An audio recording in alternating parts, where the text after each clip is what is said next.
Hello, I am Mike. Hello, I am Lily. Welcome to English Podcast Flow. As we tackle something I know a lot of you are wanting to get better at, and that's speaking English more naturally, like in those everyday situations. Yeah.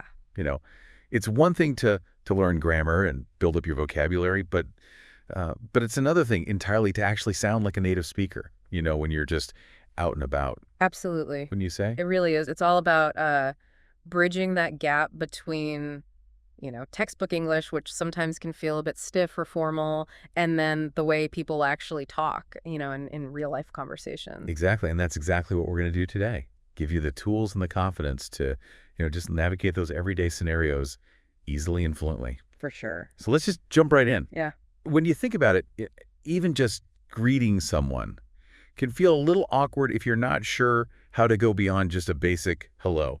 It appears that there's so much more to it when you listen to native speakers, right? Yeah, it's fascinating how much nuance there is in something as simple as a greeting. Right. Like in our native languages, we naturally use all sorts of expressions depending on, the context or who we're talking to and, the level of formality. And the same thing's true in English. That's so true. I mean, how often do we actually just say hello in our own languages? It's usually more like, hey, how's it going? Or what's up? Or even a simple morning.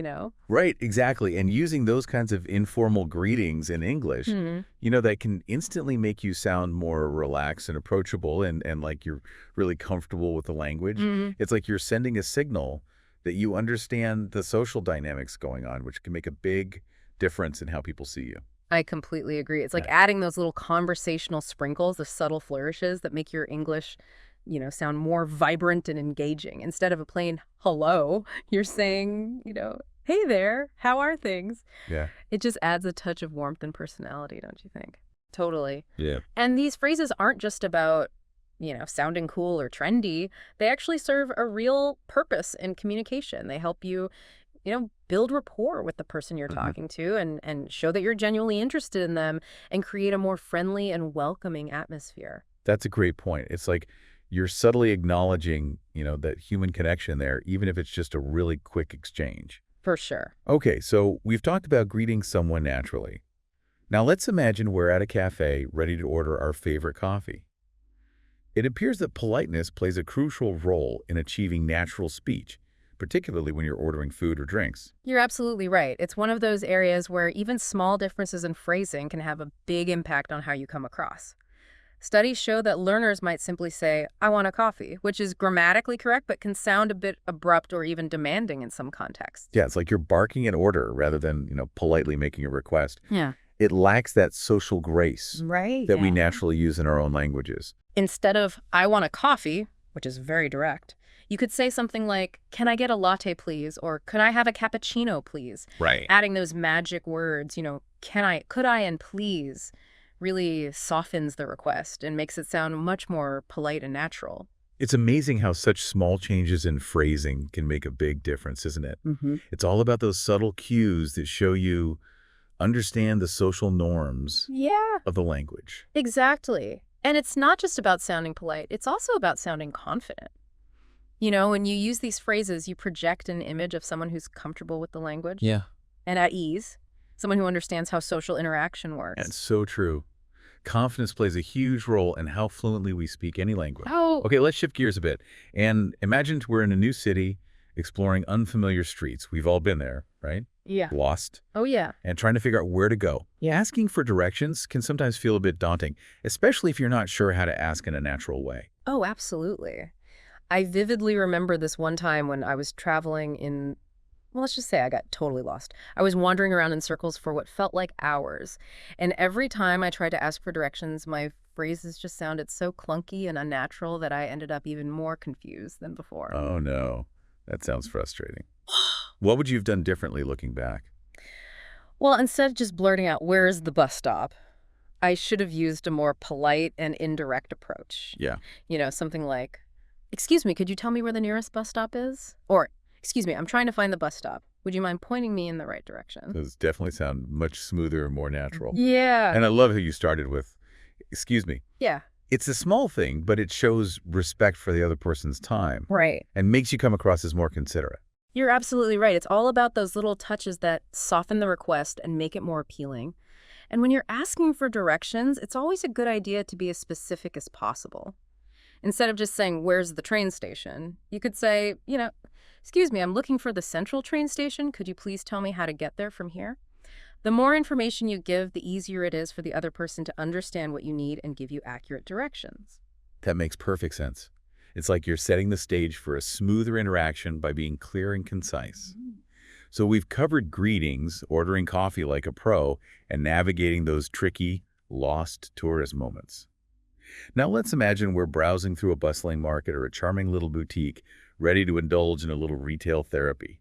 Shopping is such a universal experience, It is. and being able to communicate effectively is key to having a successful shopping trip. Absolutely. It's one of those everyday scenarios where language skills really come into play. And just like with greetings and ordering food, there are certain phrases that can make you sound more natural and confident when you're shopping. Exactly.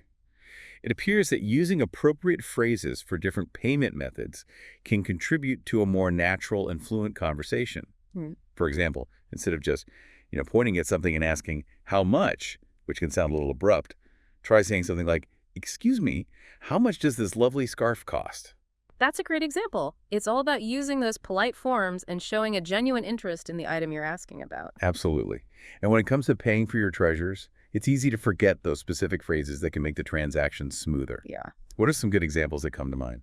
Well, you could say, "Can I pay by a card?" Or "Do you take cash?" Or even, "Do you accept contactless payments?" It's all about being clear with your payment preferences. If you're in a place where haggling is common, you could try phrases like, "Is that your best price?" Or "Could you do a little better on the price?" But remember, haggling is a cultural practice, Yeah. and it's not always appropriate in every situation. So it's always a good idea to be mindful of local customs and observe how others are interacting before jumping into a bargaining frenzy. It's such valuable advice. Yeah. It's so easy to forget that language isn't just about words and grammar. Right. It's also about understanding the cultural context in which it's being used. Exactly. Speaking of cultural nuances, let's tackle a topic that often makes even the most experienced language learners nervous: the dreaded small talk. Oh, yes, small talk. It can be a bit of a social minefield, especially when you're navigating a new language. Oh, for sure. But it's such an essential part of everyday communication, wouldn't you say? It is. It's how we build connections with people, you know? It's how we break the ice in social situations and create a sense of camaraderie, Yeah. even if it's just for a brief moment. I completely agree.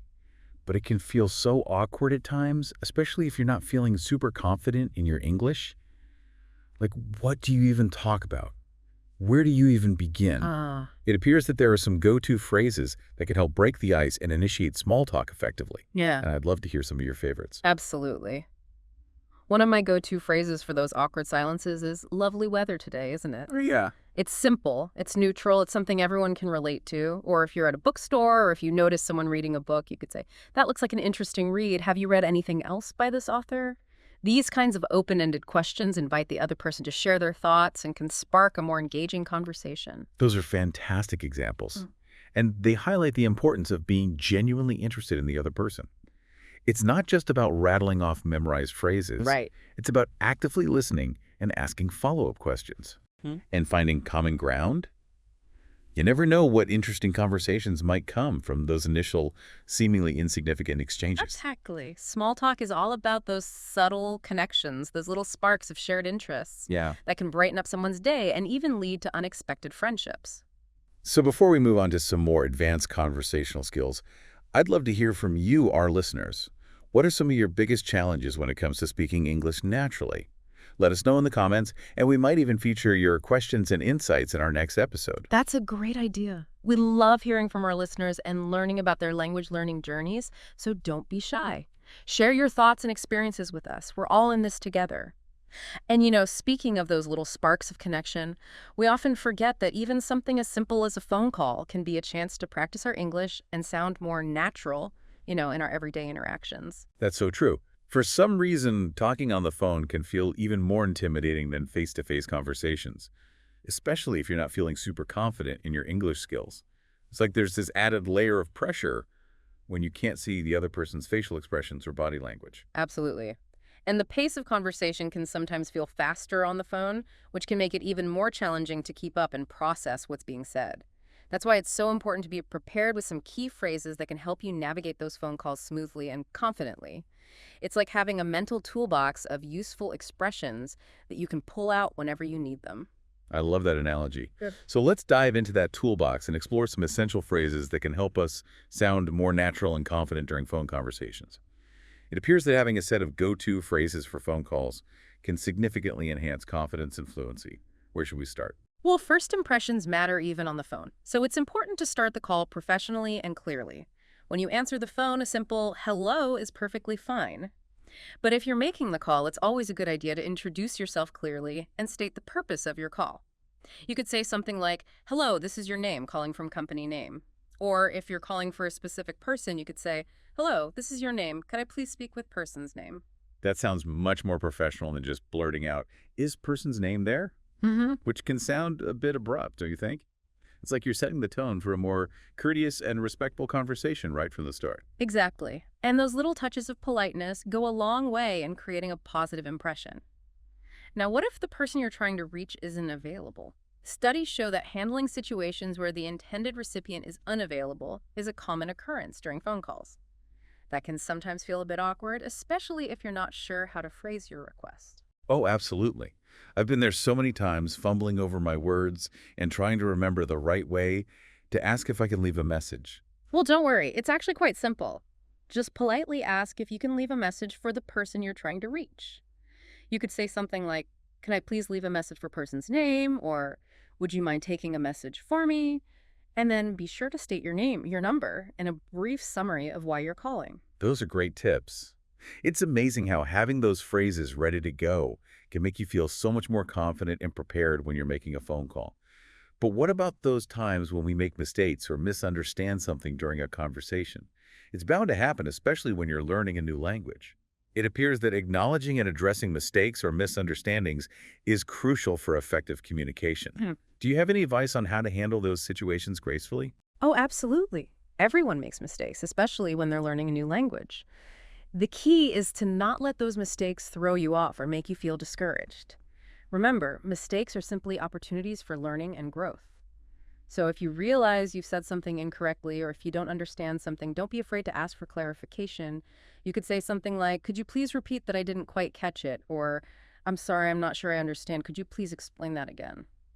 Those are simple but effective phrases that can really help you navigate those tricky moments. And I think it's so important to emphasize that asking for clarification is not a sign of weakness or incompetence. It actually shows that you're actively engaged in the conversation and that you're genuinely interested in understanding what's being said. You're absolutely right. It's all about effective communication, and sometimes that means taking a moment to clarify or rephrase something to ensure that everyone is on the same page. And speaking of effective communication, let's move on to another important aspect of daily English conversation, expressing your opinions. It's one thing to understand what others are saying, but it's equally important to be able to share your own thoughts and ideas in a clear and articulate way. It appears that expressing opinions effectively requires going beyond simple agreement or disagreement. Absolutely. Expressing your opinions is all about finding that sweet spot between being assertive and being respectful. It's about sharing your perspective in a way that's clear and confident without coming across as aggressive or dismissive of other people's viewpoints. You've hit the nail on the head. It's a delicate balance, but it's a crucial skill to master if you want to engage in meaningful conversations and build stronger relationships. Studies show that a lot of language learners tend to stick to simple phrases like, I agree, or I disagree, which is perfectly fine for basic agreement or disagreement. But if you want to express your opinions more fully and engage in more nuanced conversations, you'll need to expand your repertoire of expressions. That makes perfect sense. So how can we move beyond those simple phrases and express our opinions in a more natural and engaging way?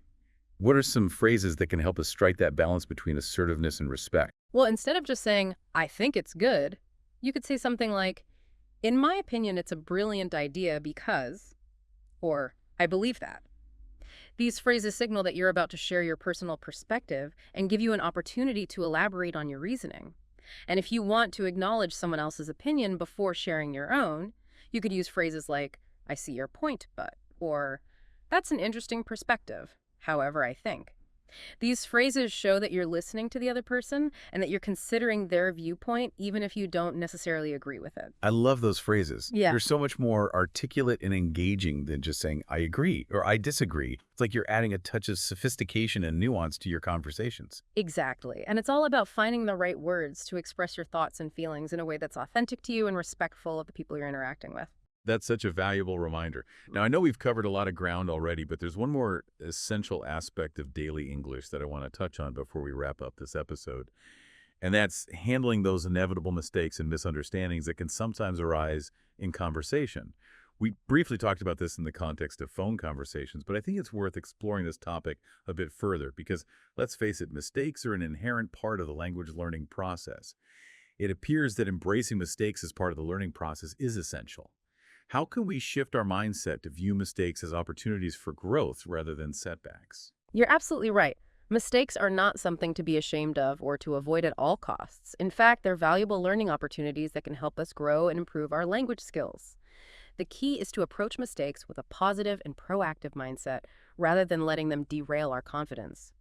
Studies show that many language learners get flustered when they make a mistake, and it's understandable. We all want to sound fluent and articulate, and it can be frustrating when our words don't quite come out the way we intended, but it's important to remember that everyone makes mistakes, even native speakers. It's simply part of the human experience of communicating. I love that perspective. It's so liberating to think of mistakes as stepping stones rather than stumbling blocks. So how can we effectively handle those moments when we realize we've made a mistake or when we encounter a misunderstanding in a conversation? What are some strategies that can help us navigate those situations gracefully and turn them into learning experiences? Well, the first step is to simply acknowledge the mistake. Don't try to ignore it or pretend it didn't happen. Instead, take a deep breath and address it directly. You could say something like, "Oops, I meant to say," or "Sorry, I misspoke. Let me rephrase that." This shows that you're aware of the mistake and that you're taking responsibility for it, which can actually enhance your credibility and make you come across as more confident. That makes perfect sense. It's like you're taking ownership of the situation rather than letting it control you. It's all about that shift in perspective, isn't it? Absolutely. And if you don't understand something that someone has said, don't be afraid to ask for clarification. It's much better to ask a question than to pretend you understand and then end up misinterpreting the message. You can use simple phrases like, "Could you please repeat that I didn't quite catch it?" Or, "I'm sorry, I'm not sure I understand. Could you please explain that again?" These phrases are polite, direct, and show that you're actively engaged in the conversation. Those are great phrases to keep in mind. And I think it's important to emphasize that misunderstandings can happen even between native speakers. It's not just a language learner issue, it's a communication issue. That's a great point. Communication is a two-way street, and it's important for everyone involved to be patient, understanding, and willing to clarify when needed. And, sometimes a touch of humor can go a long way in diffusing those potentially awkward moments. Oh, absolutely. I've found that laughter can be a fantastic tool for breaking down barriers and creating a more relaxed and enjoyable learning environment. Exactly. If you can laugh at yourself and your mistakes, it shows that you're confident and comfortable with your language skills, even if they're not perfect. And it can make the learning process much more fun and engaging for everyone involved. Remember, learning a new language is a journey, not a destination. There will be bumps along the road, but those bumps are simply part of the adventure. Embrace those challenges, learn from your mistakes, and most importantly, enjoy the process of discovering the beauty and richness of the English language. That's such inspiring advice. It's a reminder that language learning is not just about memorizing grammar rules and vocabulary words, but connecting with people, sharing experiences, and expanding our horizons. Well said. And I think that leads us perfectly to our final piece of advice for anyone who wants to speak English more naturally and confidently, in those everyday situations. Embrace the beauty of imperfection. I love that. It's so easy to get caught up in the pursuit of perfection, especially when it comes to language learning. Hmm. We strive for flawless grammar and impeccable pronunciation and that elusive native-like fluency.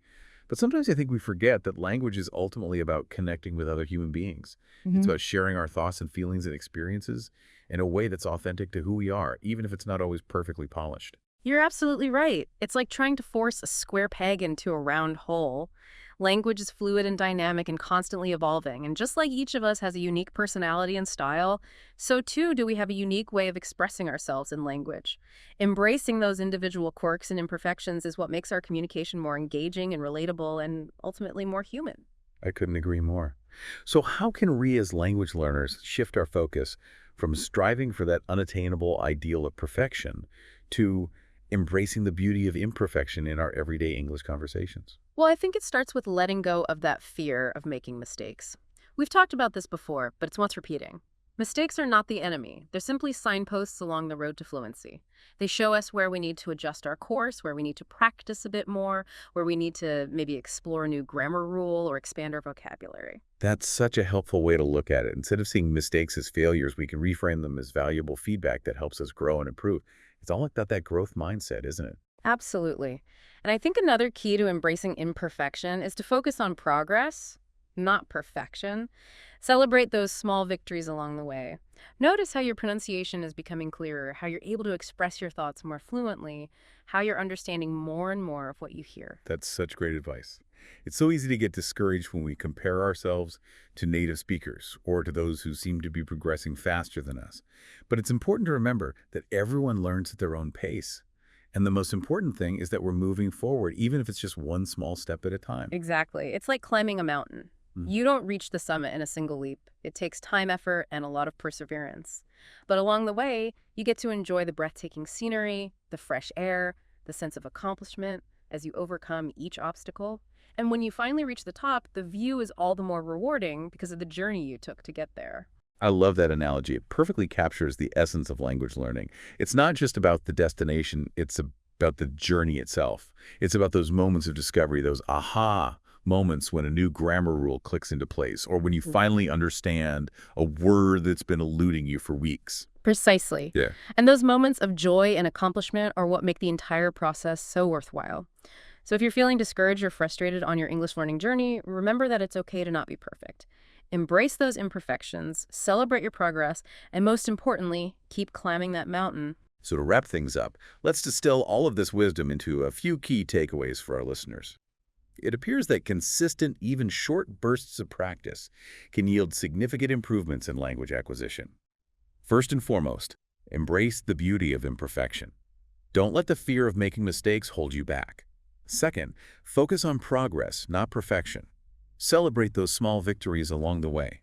And finally, remember that language learning is a journey, not a destination.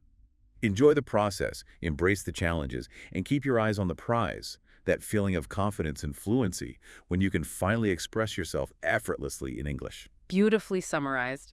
And remember, we're here to support you every step of the way. So if you have any questions, need some extra motivation, or just want to share your language learning experiences, feel free to reach out to us. Exactly. We love hearing from our listeners and learning from your unique perspectives.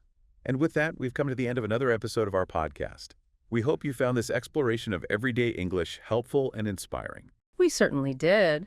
It's been a joy to delve into the nuances of language and to share some practical tips and strategies with you. Until then, keep practicing, keep exploring, and keep shining brightly. If you enjoyed this episode, please like and subscribe. It really helps our channel grow and reach more English learners like you. By subscribing, you'll never miss a new episode, and by liking the video, you're letting us know you want more helpful content. Thank you for your support. It means so much to us.